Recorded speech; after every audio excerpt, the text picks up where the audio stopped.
नमस्कार दोस्तों, आपका हार्दिक अभिनंदन है बिब्लियोफाइल के डिजिटल प्लेटफॉर्म पर। मैं उम्मीद करता हूँ सब एकदम बढ़िया ज़बरदस्त होंगे। आज से शुरुआत कर रहे हैं नई नई चीज़ों की। हर दिन हम नई नई चीज़ों की शुरुआत करते हैं और नई नई सुर्खियों की मैं हमेशा बात करता हूँ। हर दिन मैं ऐसा मानता हूँ कि हर दिन एक नई सुबह होती है, तभी जाग जाओ तभी सवेरा। तो फिर से सभी को गुड मॉर्निंग। और आज हम जो डिस्कस करेंगे, सबसे पहले हमेशा की तरह मैं सुर्खियों को डिस्कस करने वाला हूँ। आइए, हाल ही में भारत ने स्वदेशी रूप से विकसित फ्लोटिंग लिडार भुआ सिस्टम का सफल परीक्षण किया है। पानी के अंदर ये परीक्षण किया गया, जैसे आप इमेज में देख पा रहे हो। ठीक है, ये सैटेलाइट के थ्रू चलने वाला है, जिससे कि हमें डिस्टेंस का पता लगेगा। आने वाले जो सेंसेस हैं या कोई भी ऐसी घटना घटित होती है समुद्र के अंदर, वो सारी घटनाओं के बारे में हमसे लिडार के माध्यम से पता लग जाएगा। NPCI भीम सर्विसेज लिमिटेड ने भारतीय क्रिकेट टीम के पूर्व कप्तान महेंद्र सिंह धोनी को भीम UPI, जिसको बोलते हैं Bhim UPI, Bharat interface for money UPI app का ब्रांड एम्बेसडर नियुक्त किया है। हाल ही में किया है ये। हाल ही में भारतीय सेना द्वारा उत्तर प्रदेश के बवीना फील्ड फायरिंग रेंज में तकनीक आधारित युद्ध अभ्यास अमोघ ज्वाला का सफलतापूर्वक आयोजन किया है। हाल ही में किया है झांसी के अंदर आर्मी का एक जगह है, रेजिमेंट जिसको हम बोलते हैं। वो कौन सी है बच्चों? बवीना के अंदर है आर्मी की रेजिमेंट। ये बात ध्यान रखना। और बवीना जो है वो है झांसी के अंदर। झांसी है यूपी के अंदर। जनजातीय कार्य मंत्रालय ने Risha timeless travel brand launch किया है, जिसका उद्देश्य है जनजातीय बुनाई, कढ़ाई और हस्तशिल्प को सुरक्षित करना, कारीगरों को बेहतर आजीविका के लिए अवसर प्रदान करना। ये बात ध्यान रखना। ठीक है, जनजातीय जो लोग हैं उनको रोजगार उत्पन्न करवाना, रोजगार की सुविधाएं देना, जिससे कि वो फाइनेंशियली मजबूत बन सके। भारतीय नौसेना ने 16 मार्च 2026 से कोच्चि केरल में इंडियन ओशन शिप सागर पहल के दूसरे संस्करण का आयोजन किया है। कोच्चि में, कोच्चि है केरल में और अरब सागर की राजधानी कहा जाता है। किसको कहा जाता है? कोच्चि को कहा जाता है। और केरल का सबसे बड़ी सिटी है कोच्चि, और केरल की राजधानी है यहाँ से तिरुवनंतपुरम। ये बात आप लोग यहाँ से ध्यान में रखिएगा। रिलायंस फाउंडेशन की चेयरपर्सन नीता अंबानी को 16 मार्च 2026 को भुवनेश्वर में की ISS ह्यूमैनिटेरियन अवार्ड 2025 से सम्मानित किया गया। नीता अंबानी जी को, जो भारत के सबसे अमीर व्यक्ति मुकेश अंबानी जी की वाइफ हैं। वैश्विक रैंकिंग फिनलैंड लगातार 9वें वर्ष विश्व का सबसे खुशहाल देश बना, जिसमें दूसरे पोजीशन पर आइसलैंड रहा और थर्ड पर डेनमार्क रहा। Finland, Iceland and Denmark. ये बात आप लोग यहाँ से ध्यान में रखिएगा। ठीक है, आगे बढ़ते हैं। हाल ही में नेपाल की पहली ट्रांसजेंडर महिला सांसद भूमिका श्रेष्ठ नियुक्त की गई हैं। महिला सांसद किन्हें नियुक्त किया गया? भूमिका को नियुक्त किया गया। और कहाँ से हैं ये? नेपाल से आती हैं। और नेपाल में हाल ही में चुनाव हुए हैं, और जो आंतरिक सरकार की प्रधानमंत्री थी जो सुशीला कार्की जी, उनको उनका शासन या उनका जो टाइम पीरियड है वो पूरा हो चुका है। उनका टाइम पीरियड होने के बाद वहाँ पे चुनाव करवाए जाते हैं, और चुनाव के तौर पर यानी प्रधानमंत्री जो चुना जाता है वो बालेन शाह जी को चुना जाता है। ठीक है जी, आओ आगे बढ़ते हैं और पहला क्वेश्चन देखते हैं। हाल ही में किस देश ने फ्लोटिंग लिडार भुआ सिस्टम का सफल परीक्षण किया है? देखो, ये भारत ने हाल ही में किया है। इस परीक्षण के मैं बारे में बता दूं, जो समुद्र में जो घटनाएं हो रखी होती, तापमान का पता लगाना, ठीक है, कोई लहर या टाइड्स का पता लगाना, और कहीं किसी जैसे कोई जहाज आ रहा होता है उसको रिमोट सिस्टम का पता लगाना, इसलिए इसका परीक्षण किया गया है। ये बात आप लोग यहाँ से ध्यान में रखिएगा। ठीक है, फ्लोटिंग लिडार, फ्लोटिंग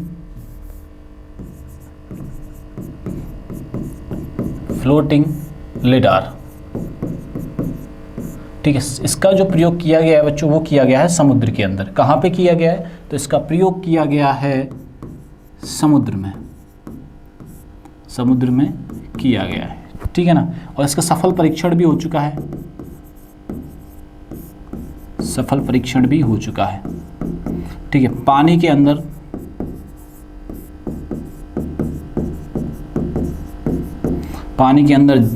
ठीक है ना, पानी के अंदर जो भी रिमोट सिस्टम या हम इसको बोलते हैं लहरों का पता लगा, लहरें भाई कम हैं या ज़्यादा हैं, तापमान का पता लगाना तथा अन्य जानकारी जुटाना, ये सारे कार्य इसके माध्यम से किए जाएंगे। और इसका सफल परीक्षण जो किसने किया है? हाल ही में भारत देश ने किया है। किसने किया है? भारत ने हाल ही में इसका परीक्षण किया है। ये बात आप लोग यहाँ से ध्यान में रखिएगा। भारत की जो राजधानी बच्चों वो है नई दिल्ली। भारत की राजधानी है नई दिल्ली। इससे पहले थी दिल्ली, पुरानी दिल्ली जिसको बोलते हैं, और इसके बाद पहले थी कोलकाता। कोलकाता 1911 से पहले रहती है, 1912, 1911, 1912 और 1931 इनको राजधानी बनाया जाता है। ये बात आप लोग यहाँ से ध्यान रखना, भारत को राजधानी बनाने के पीछे नई दिल्ली, दिल्ली और कोलकाता। ठीक है, दिल्ली, दिल्ली जो शहर है वो किस नदी के किनारे है बच्चों? दिल्ली जो शहर है वो नदी के किनारे है, यमुना नदी के किनारे। सर्वाधिक जनसंख्या घनत्व है, सर्वाधिक जनसंख्या घनत्व है और श्री किसी शहर का है तो वो है दिल्ली। ये बात आप लोग यहाँ से ध्यान में रखना। कोलकाता, कोलकाता कहाँ पे है सर? कोलकाता वेस्ट बंगाल की कैपिटल है और किस देश की राजधानी है? राजधानी वेस्ट बंगाल की है। और ये जो शहर है किस नदी के किनारे बसा हुआ है? तो ये हुगली नदी के किनारे बसा हुआ है। ये बात आप लोग यहाँ से ध्यान रखिएगा, हुगली नदी के किनारे ये शहर बसा हुआ है। ये बात क्लियर हुई कि नहीं है? ये बात आप देख सकते हो यहाँ से। ठीक है, आगे बढ़ते हैं और इसके फैक्चुअल जानकारी मैं आपको यहाँ से देने वाला हूँ बच्चों। आपको बस एग्जाम ओरिएंटेड चीज़ें यहाँ से डिलीवर होंगी। आपको इतनी इन्फॉर्मेशन अपन को मिलने वाली है यहाँ से कि आपको खुद को आइडिया नहीं है कि सर इतनी एग्जाम ओरिएंटेड चीज़ें हम आपको प्रोवाइड करने वाले हैं। ठीक है, आओ और इसमें जानने का प्रयास करते हैं। आइए, भारत ने समुद्री तकनीक है ये, ठीक है, के क्षेत्र में महत्वपूर्ण उपलब्धि हासिल की है समुद्री टेक्निक में।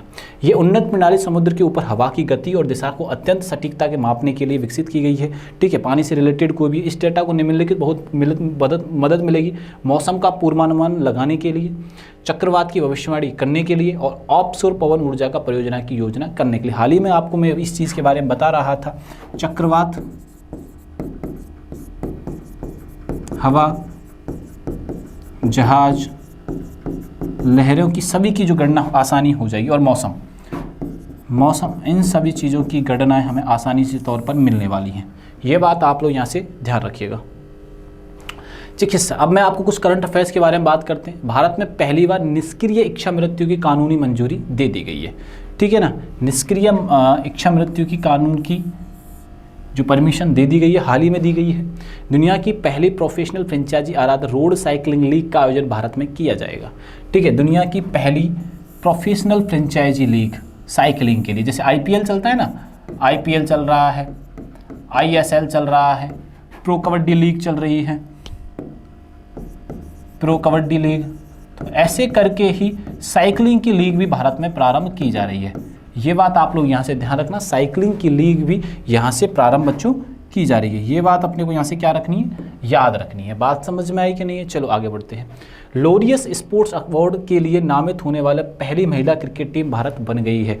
लोरियस जो पुरस्कार होता है, लोरियस जो पुरस्कार होता है, आप यहाँ से याद रखना, ये स्पोर्ट्स का ऑस्कर होता है बच्चों। ये क्या होता है? स्पोर्ट्स का ऑस्कर पुरस्कार होता है। जैसे फिल्मी दुनिया का सर्वोच्च पुरस्कार क्या है? ऑस्कर है, ऐसे ही स्पोर्ट्स की दुनिया का सबसे टॉपेस्ट पुरस्कार है लोरियस पुरस्कार। भारत ने women's Asia cup rising stars का खिताब जीता है। भारत ने हाल ही में विमेंस एशिया कप का राइजिंग स्टार्स खिताब जीता है। इसके अलावा वर्ल्ड कप का खिताब भी जीता है। साउथ अफ्रीका, वुमेन्स की बात करें तो साउथ अफ्रीका को हराकर जीता है। ये किसको हराकर जीता बच्चों? तो ये साउथ अफ्रीका को हराया है हाल ही के अंदर। ये बात भी अपने को यहाँ से याद रखनी है। चलो, रक्षा और कूटनीति, भारत को इंडियन ओशन नेवल सिम्पोजियम को चेयरमैन नियुक्त कर दिया गया है। आईओएनएस का क्या कर दिया यहाँ से? चेयरमैन भी नियुक्त कर दिया गया है। ये बात भी अपने को यहाँ से याद रखनी है। बात समझ में आई कि नहीं आई? ये आप यहाँ से ध्यान रखिएगा, मैं आपको क्लियर यहाँ से कर देता हूँ। बात समझ में आई? इसका कलर हम चेंज कर लेते हैं। इसका कलर कहाँ से चेंज होगा बॉस? हाँ, यहाँ से हो जाएगा इसका, ये करते हैं ग्रीन। ठीक है, आगे अपन रेड करते हैं, इससे क्लियर रहेगा। इसका एक सेकंड, रेड, ठीक है ना। मैं कुछ आपको बताऊंगा तो आपको यहाँ से याद हो जाएगा। चलिए आगे बढ़ते। भारत विश्व में भूख से लड़ने के लिए 2 लाख टन चावल आपूर्ति करेगा। कितने? 2 लाख टन। ये डाटा आपको याद रखना है यहाँ से। 2 लाख टन चावल क्या करने वाला है? 2 लाख टन चावल यहाँ से क्या करने वाला है? आपूर्ति करने वाला है। ये बात अपने को यहाँ से ध्यान रखनी। तकनीक और एआई, भारत ने एआई इम्पैक्ट समिट के दौरान यूएस और पैक्स सिलिका पहल में शामिल होने की घोषणा की है। यूएस की पैक्स सिलिका जो पहल है उसमें शामिल होने की कहानी इसने की है। ये बात आप लोग यहाँ से ध्यान में रखिएगा। ये बात आपको मैं यहाँ से क्लियर कर देता हूँ, ये भी आप यहाँ से याद रखिएगा। क्लियर है, मैं आपको अंडरलाइन करवा रहा हूँ चीज़ें, तो आपको सारी चीज़ें ये मिलने वाली हैं। भारत ने 24 घंटे में AI जिम्मेदारी शपथ का गिनीज वर्ल्ड रिकॉर्ड बनाया है, गिनीज बुक वर्ल्ड रिकॉर्ड बनाया है। ये बात आप लोग यहाँ से ध्यान रखिएगा बच्चों, ये बात भी अपने को क्या रखनी है, यहाँ से याद रखनी है। यहाँ से ये बात क्लियर हो गई है अपने, ये बात क्लियर हो गई है, यहाँ से ये बात क्लियर हो गई है, और यहाँ से ये बात यहाँ से ध्यान रखना, ठीक है ना। भारत, ठीक है जी। आओ आगे बढ़ते हैं। हाल ही में Bharat interface for money Bhim भुगतान ऐप का ब्रांड एम्बेसडर किसे नियुक्त किया गया है? देखिए, ब्रांड एम्बेसडर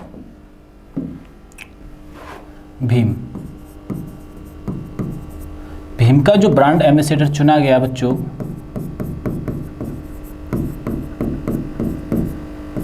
ब्रांड एम्बेसडर नियुक्त किया गया, वो किया गया भारत के पूर्व कप्तान महेंद्र सिंह धोनी जी को। महेंद्र सिंह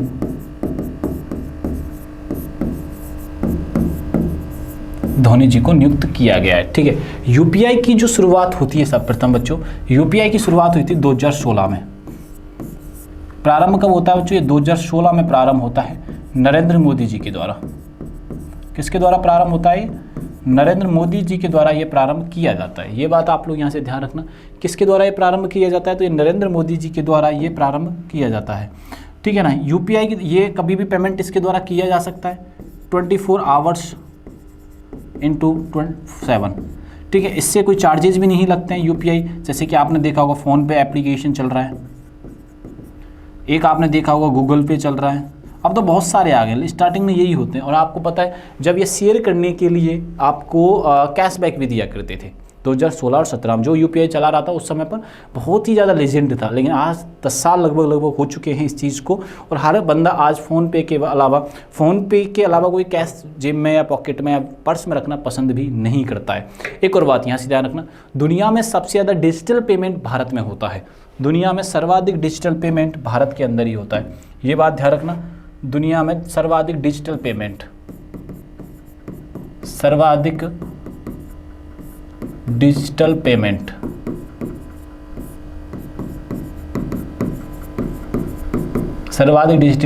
भारत में होता है।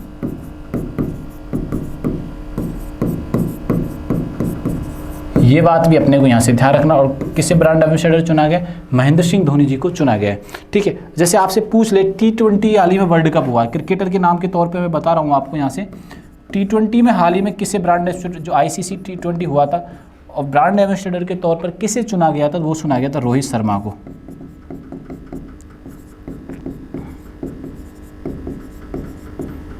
ये बात आप लोग यहाँ से ध्यान में रखिएगा। चलिए आगे बढ़ते हैं।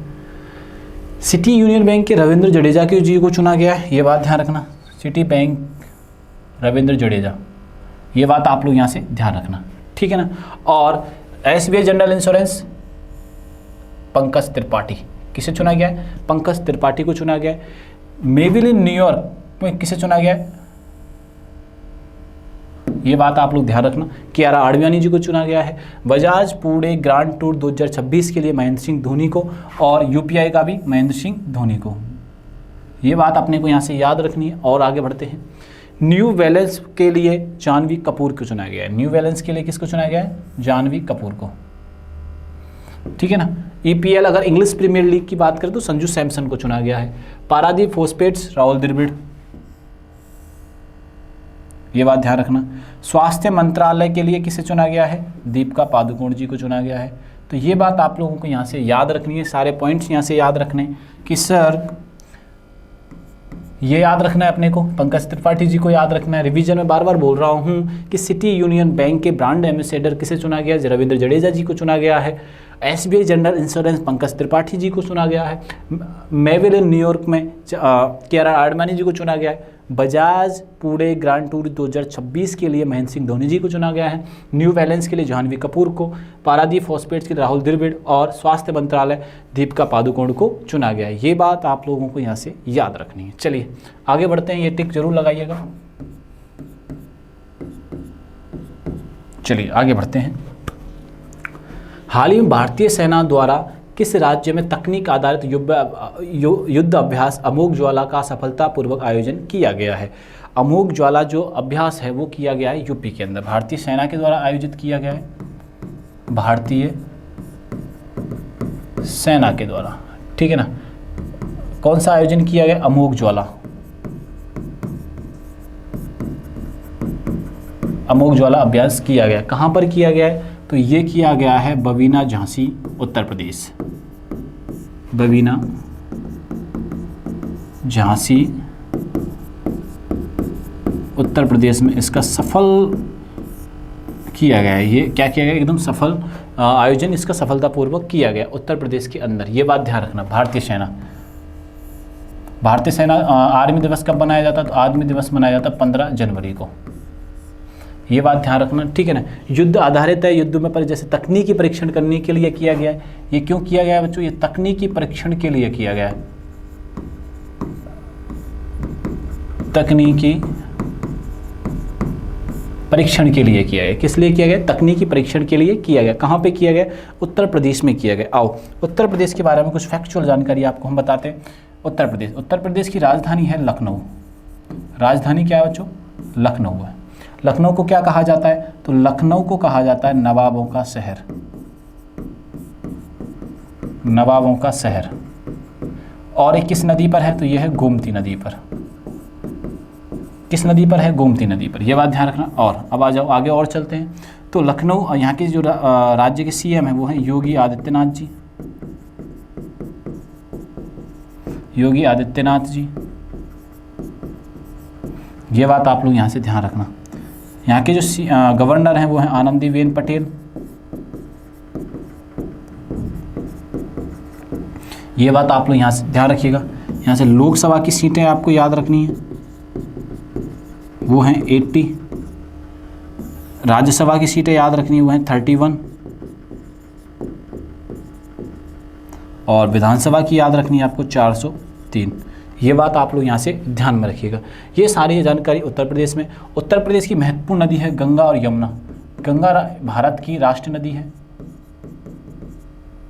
राष्ट्रीय नदी है। और इसकी सबसे बड़ी सहायक नदी है यमुना। मेनली ये यूपी में ही बहती हैं ये दोनों नदी, ठीक है। यूपी से जो राज्य अलग हुआ है उसका नाम क्या है? उत्तराखंड। उत्तराखंड। पहले नाम क्या था इसका? उत्तरांचल। क्या नाम था? उत्तरांचल। ये बात आप लोग यहाँ से ध्यान रखना। यहाँ के जो सीएम हैं वो हैं पुष्कर सिंह धामी जी, पुष्कर सिंह धामी जी। ये बात आप लोग यहाँ से ध्यान में रखिएगा। उत्तराखंड के बारे में ये सारी इन्फॉर्मेशन हमें याद रखनी है, ठीक है। आगे बढ़ते हैं और फैक्चुअल जानकारियों में और जुटाने का प्रयास करते हैं। Bavina field firing range Jhansi में ये आयोजन हुआ है। कहाँ पे आयोजन हुआ है? ये यहाँ पे आयोजन हुआ है उत्तर प्रदेश के अंदर। यह भारतीय सेना द्वारा आयोजित एक 13 दिवसीय तकनीक आधारित युद्ध अभ्यास है था, ठीक है ना। कितने दिवसीय है? 13 दिवसीय। 13 दिन तक ये अभ्यास चलने वाला है। ये बात आप लोग यहाँ से ध्यान में रखिएगा। चलिए आगे बढ़ते हैं। राजधानी, मुख्यमंत्री, राज्यपाल, ठीक है। और कृषि में है देख लेना, गन्ना में, गेहूं में, दूध में, सब्जियों में, हरे मटर में, ये इसका पहला स्थान है। पक्षी यहाँ का सारस। ये सारी चीज़ें याद रखनी है। जैसे कि मैं आपसे कई बार ये चीज़ आपसे डिस्कस कर चुका हूँ कि नंबर 1 जैसे बनाना का क्या है, आपको ये बताना है। कुछ मैं आपको क्वेश्चनों के साथ छोड़ रहा हूँ कि ठीक है। आइए, जैसे मैं बात करूँ केला, केले का सर्वाधिक उत्पादन किस राज्य में होता है? आपको ये कमेंट बॉक्स में बताना है। चावल का कहाँ होता है? ये आपको बताना है। गेहूं का कहाँ होता है? दूध का कहाँ होता है? मटर का कहाँ होता है? ये सारी चीज़ें जानना ज़रूरी है हमें।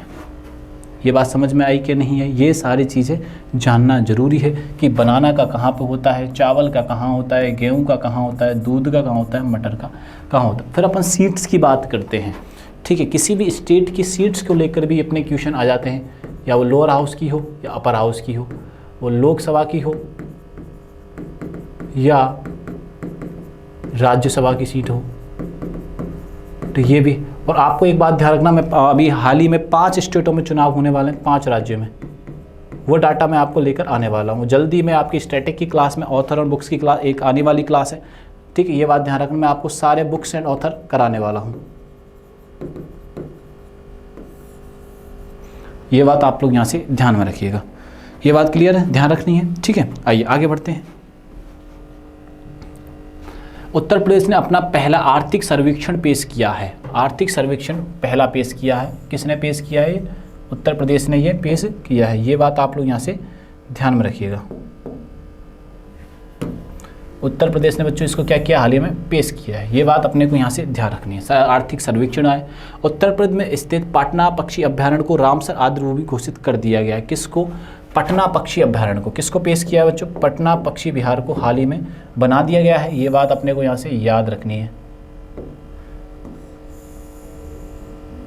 ये बात आप लोग यहाँ से ध्यान में रखिएगा। क्लियर है? आगे बढ़े, चलिए आगे बढ़ते हैं। राज्य सरकार ने 20 लाख से अधिक ग्रामीण घरों तक हाई स्पीड इंटरनेट पहुंचाने की घोषणा की है।